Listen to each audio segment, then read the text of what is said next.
I mentioned path.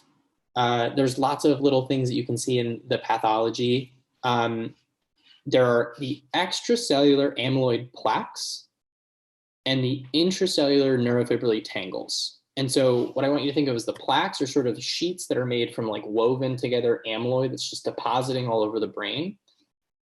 And it itself is not necessarily correlated with disease severity or disease progression. And then there are these tangles, which are made of tau, which is another pathologic protein.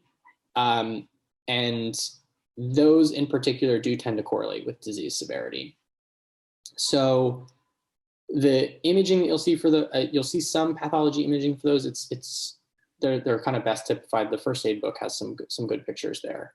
In terms of imaging, hard to make a diagnosis purely out of imaging. Imaging tends to support a diagnosis. Typically, the brain is globally shrunken, most pronounced in the temporal lobes, and then sometimes can be more pronounced in the kind of the parietal lobes. So this person, I think if everyone took their hand and sort of covered the top half, right? So from here up, they might say that, yeah, back here is pretty full. And if they covered this bottom half and looked up here, you might say, yeah, those temporal lobes are a little more atrophied than somewhere else. So this would be a selective atrophy pattern.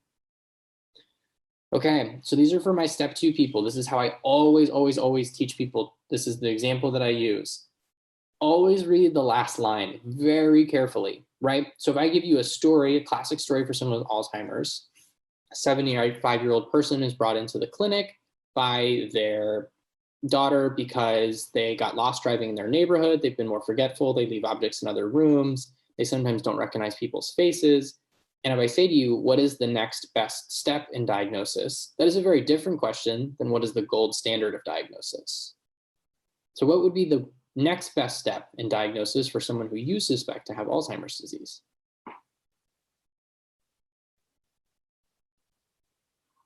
Yeah, Kevin, awesome. I think Harmon, I totally agree with you, right? So I kind of want all of these things, right? But so the golden rule sort of for step 2 and level 2 is that you want to do the least invasive thing first, right? So you want to do a formal neuropsychiatric assessment, right? Or formal neurocognitive testing, right? So a mini mental, a MOCA, actual dedicated, testing. There's labs and MRI and other things that you should do while you're thinking about this person, but that's typically the next best step. What if I said the gold standard? It's a gold standard.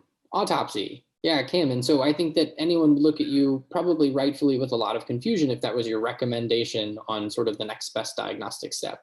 So be really careful about exactly what the question asks you.